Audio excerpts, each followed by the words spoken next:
Olá, feliz 2026! Muitos fogos. Bem-vindos ao canal, muito prazer, me chamo Isis Damares.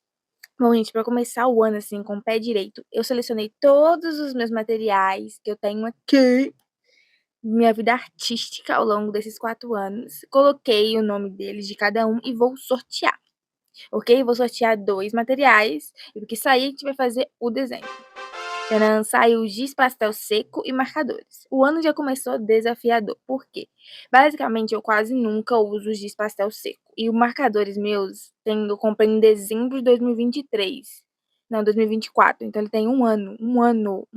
Então, vai ser um desafio e eu não sei como eles estão falhando, eles estão bem assim, na vida útil complicada. Nem tem cores verdes aí, então vamos ver como vai ser esse desenho. E meu giz pastel seco, eu uso ele pouquíssimo. Até mesmo eu vou fazer um vídeo falando a diferença entre giz pastel seco e giz pastel oleoso, qual que é o melhor para usar. Eu uso muito o preto e branco para quando eu vou fazer desenho a grafite e carvão. Aí o preto e branco é maravilhoso. Mas fora isso, os outros eu não uso. Então, ok. Agora a gente vai pegar um rosto, né, no Pinterest. Então eu sorteio um dado aqui e de 10 lados, e o que sair a gente vai contar lá no Pinterest um rosto para também ser legal nessa dinâmica. Saiu o número 4, então eu vou no Pinterest pesquisar um rosto. Pesquisei o rosto e é importante ressaltar que eu só vou contar os que não tiver a descrição saiba mais, porque são anúncios. Então eu vou contar o que não tem anúncio, ok? Então, 1, 2, 3, 4, essa linda moça. E um dilema que depois desse mundo de IA, né, que basicamente é muito difícil você achar no Pinterest algo que não vai estar escrito, modificado por IA. Então você não sabe se foi um Photoshop, no Illustrator, porque acontece de você usar uma ferramenta no Illustrator e o Photoshop e falar com essa informação, né? Mas vamos relevar. Tô usando esse sketchbook da Tilibra, ele é para técnicas mistas e ele tem a folha bem lisinha, bem branquinha. Acho que vai combinar com meus marcadores, que eles estão em vida útil, vivendo por aparelhos. Então vou precisar de uma folha bem lisinha, apesar que o giz pastel seco, eu recomendo uma folha mais rugosa, com mais buraquinho, sabe? Com uma gramatura maior, porque vai absorver melhor o pigmento, não vai soltar muito aquele farelo, porque vai ficar no buraquinho. Mas voltando, eu não gravei o sketch da moça, porque, gente, eu desenhando, fazendo rascunho, é uma história complicada. Mas eu senti que tava faltando algo. Tava faltando um charme, ela tava bem selvagem. Eu falei assim, então por que não pesquisar um animal? Então, fui lá e pesquisei.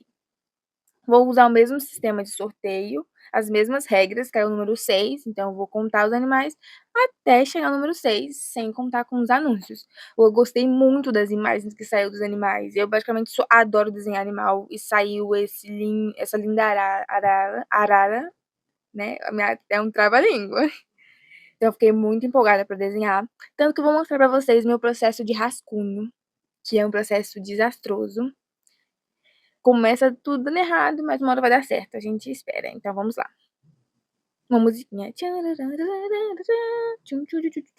Quando eu faço rascunho, deixa eu conversar com vocês. Como tá sendo o ano novo? Sabe como tá sendo? Pra mim, dezembro é um mês que... É horrível, mas ao mesmo tempo é de bom. dezembro. Mas eu tô bem animada pra esse ano de 2026.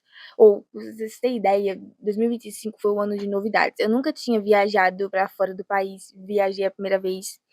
Nunca tinha andado de avião. Viajei de avião também. É uma experiência muito legal. Eu achei assim que ia ter um medo absurdo. Mas não, eu tava dormindo. Porque, tipo assim, eu fiquei muito desesperada pra comprar as passagens. E vai que eu chego lá no aeroporto e nada dá certo, né? Então eu ficava muito ansiosa. E eu não conseguia dormir direito. Aí chegava no avião e eu dormia.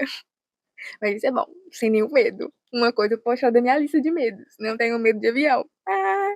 E vocês, contem aí nos comentários, vocês têm medo de avião? Vocês já viajaram de avião? Qual que é a experiência? E tá aí uma dica para vocês conseguirem passagens baratas. compre, tipo, com um mês e meio de antecedência. E pesquisa nesse site aqui, ó, que eu vou deixar. Não é publi não, mas ele dá uma visão geral de todos os outros sites que vendem passagem, entendeu? Ele é mais um buscador. Você não compra por ele, mas você consegue ver os preços de todas as companhias que vende. Aí você já consegue ir lá no mesmo site ver tudo, sem precisar pesquisar em cada um. Ajuda muito. Então é isso. Tá vendo o meu processo, gente? É um ano demorando. E não ficou perfeito, mas com certeza eu desenho animais melhor do que eu desenho rostos humanos. Mas eu vi uma teoria, eu não vou lembrar exatamente, que fala que normalmente as pessoas desenham animais melhores do que o ser humano. Porque o ser humano, ele tem uma simetria de comparação. Como assim uma simetria de comparação? Porque você é humano, então você consegue se enxergar. Então, pra gente, todo o rosto tem que ser perfeito, porque é o que a gente costuma enxergar todos os dias. E quando se trata de animais, não. É algo que você vê, mas você não vê com tanta perfeição assim, porque não é algo que está ligado diretamente a você. Então a gente consegue ter mais essa desenvoltura para desenhar eles de forma mais exata. Às vezes não, às vezes sim, mas a gente faz o possível. Então vamos lá. Vou começar com os marcadores tons de pele aqui meus da CIS. Eles são muito bons, eu tenho eles há, tipo, há mais de 3 anos, eles ainda estão vivos, e é surpreendente. E a ponta pincel deles é excelente. Se eu tivesse dinheiro, eu compraria mais. Com certeza eu vou comprar num futuro distante. Eu tô testando, quero ver se eles estão pegando. Alguns também estão, tipo assim, pegando sobre aparelhos, mas vai dar certo, a gente reza, assim, faz uma oração. A cada traço que eu dou com esse marcador é uma reza diferente. Escucha las palabras de las brujas.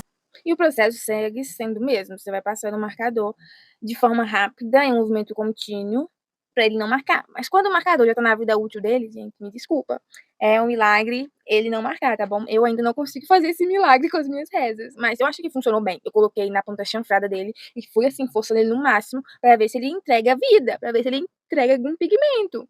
Mas eu tenho ele desde 2023, eu acho, no começo, assim, ou 2022. Foi desde. É porque é interessante, né? Que desde que eu comecei a faculdade de artes em 2020. Desde lá eu compro material, assim. Mesmo agora eu tô comprando, né? Achando assim que dia nasce em árvore. Mas eu comprei, eu acho que foi em 2021 ou 2022. Então eu tô ganhando bastante. Tá vindo aqui, ó. Estamos no ano 2023 e tá vivendo. Então é isso que é importante.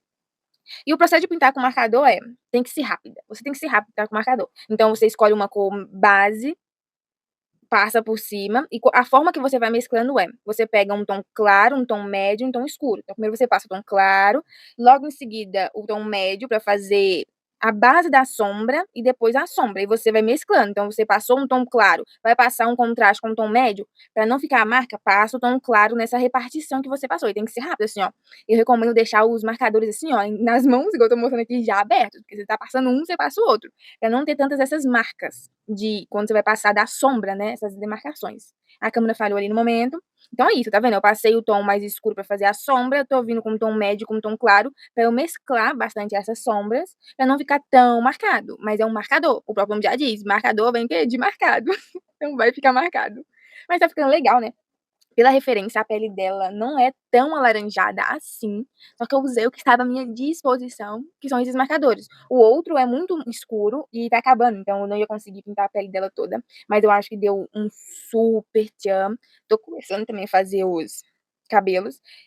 E para fazer esse desafio, eu pensei, primeiro eu vou fazer toda a base de marcador e depois vou vir, como giz pastel, dando os realces e dando aquela mesclada. Eu pensei assim, igual a gente tá acostumado a pintar com marcador, geralmente a gente também dá os retoques finais com lápis de cor. Então eu só troquei o lápis de cor pelo giz pastel seco. E eu acho que deu essa funcionada, deu a proposta.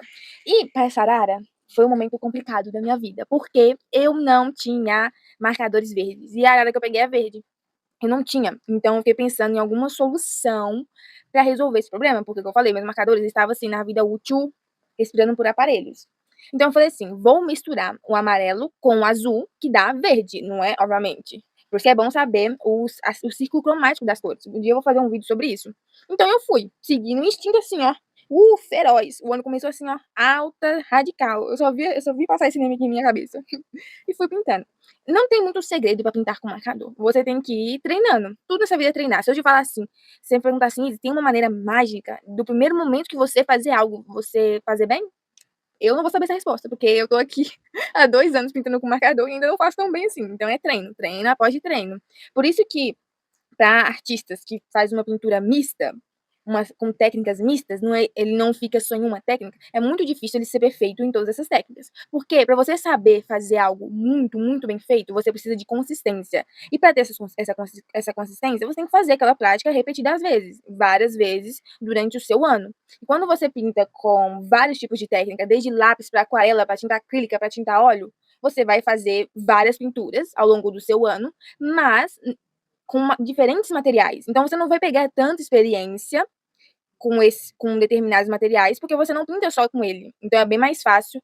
Recomendo você se dedicar a um material específico. Mas quando aqui a gente está no início, você é um iniciante, fala assim, eu gosto muito da arte e quero começar a pintar. Teste várias técnicas, entendeu? E não precisa ser com materiais caros. E o giz pastel seco, voltando aqui ao vídeo, ele suja muito a mão. Então pega um lenço umedecido, um papel higiênico e vai limpando a mão, porque a gente vai esfumar. O giz pastel seco tem 2 técnicas que você pode usar ele. Você primeiro pode usar ele bem fraquinho, pigmentando uma parte, depois usando um esfuminho, seu dedo, um cotonete, um papel, para esfumar ele, deixar ele bem mais fraquinho, mais homogêneo. Ou você pode usar ele bem forte e sólido.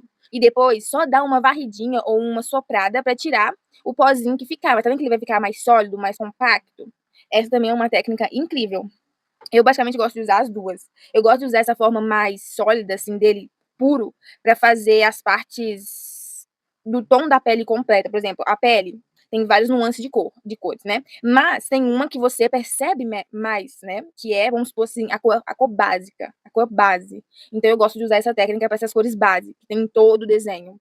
E as outras, por exemplo, para fazer blush, para fazer esfumado, para fazer a sombra, para fazer um contorno, a profundidade do rosto, aí eu gosto de usar essa técnica, a gente passa um pouquinho só do giz pastel seco e depois espalha usando o auxílio dos seus dedos, de um papel e de qualquer outro instrumento que você queira usar que funcione. Quando você erra, por exemplo, eu errei muito nessa sombra do queixo. Você pode vir pegar um esfuminho ou uma borracha que vai tirar, ok? Isso também é um ótimo benefício do giz pastel. Eu descobri isso fazendo esse vídeo. Igual eu falei, eu não usava com tanta frequência. Eu comprei, gente, porque eu acho que quando a gente começa, assim, a arte, a gente fica com esse espírito consumista. Eu preciso comprar isso, todas as técnicas possíveis. E às vezes, eu recomendo, antes de você comprar um material, você assistir vídeos de, de tal material, de várias pessoas, desde iniciante até estudante, nível avançado e profissional, porque você vai conseguir ver a escada, né, a crescente. E aí você vai ter uma noção, é claro, bem superficial, mas ainda assim uma noção se aquela técnica realmente te agrada. Então, antes de comprar o material, faz uma pesquisa geral de todas as técnicas, de todos os tipos de arte, para depois você comprar. Porque o material de arte, mesmo sendo nível estudante ou escolar, é caro ainda. Então, não faça que nem eu, compro todos os materiais e aí no fim você não vai saber nenhum. Fica essa dica. Para fazer a ave, eu usei uma maneira muito diferente. Eu usei ele, assim, compacto mesmo. Eu falei assim, como que eu vou imitar a textura dessas penas? Então eu fui bem bruta mesmo, assim, tentando o máximo possível dar esse aspecto de volume que as penas proporcionam para a ave, né? Então eu gostei também que eu consegui deixar 2 aspectos desse giz pastel, que é ele mais marcado, ele mais sólido mesmo, sem tanto esfumar, que é na ave, e ele mais suave, menos pigmentado na moça. Então, eu particularmente gostei muito, mas lembre-se, faça isso num lugar que você consegue limpar com facilidade, porque ele solta muito resíduo. Ele é como, a textura dele me lembra, sabe aquele giz de quadro, giz de cera de quadro que as professoras usavam? Na minha época era giz de quadro mesmo, agora eu acho que o pessoal usa aqueles marcadores, né, naquele quadro. Mas lembra essa textura mesmo, aquele giz branco que o pessoal usava no quadro negro. Ele me lembra muito essa textura. Eu não sei os mais caros, o que eu tô usando é um nível, tipo assim, escolar, no máximo estudante. E eu pensei agora também em dar uns retoques com os marcadores para dar essa impressão um pouco mais de desenho. Então, fui fazendo umas rachuras com o marcador. Isso, o que são rachuras? Rachuras são linhas, pode ser horizontais, verticais, arredondadas, retas, curvilinas, que você, conforme você for fazer elas mais espaçadas, dá um efeito mais homogêneo de brilho, ou elas mais juntas, agrupadas, que você cria um efeito de sombra. Basicamente, rachuras são isso. São linhas que você pode intercalar elas em várias posições e de acordo com a quantidade de linhas em um só lugar, vai dar o efeito de luz e sombra. A sombra geralmente é sempre com mais linhas e mais agrupadas, que é mais escura, e a luz são menos linhas e mais espaçadas, que também fica um efeito super legal. Daí esse efeito mais rabiscado, mais de desenho, porque Eu quis passar esse efeito bem, assim, artístico, né, e ficou legal. Fala que ficou legal, gente, ficou legal. Aí, no fundo, eu estava num dilema. Eu falei assim: "Ah, seja o que Deus quiser. Vou colocar um vermelho vinho aqui, rabiscado com marcador, e depois passar um marrom mais escuro por cima. Para eu começar o ano bem, de autoestima, vou falar que ficou melhor do que estava branco. Pelo menos deu um efeito, assim, de arte, né, artista. E assim ficou. Bate palmas. Gostaram, gente, do desenho? Vou colocar uma musiquinha, assim, pra animar. E conte aí nos comentários como tá sendo esse início de ano. Esse 2026 vai ser próspero. E tchau! Não se esqueça de curtir, comentar, compartilhar e se inscrever nesse canal pra gente conseguir 1000 inscritos. Sejam bem-vindos ao canal. Eu vou deixar links de outros vídeos interessantes que você possa gostar aqui no canal, ok? Então, tchau! Lembrando que vai ter vídeo 3 vezes na semana. Tchau!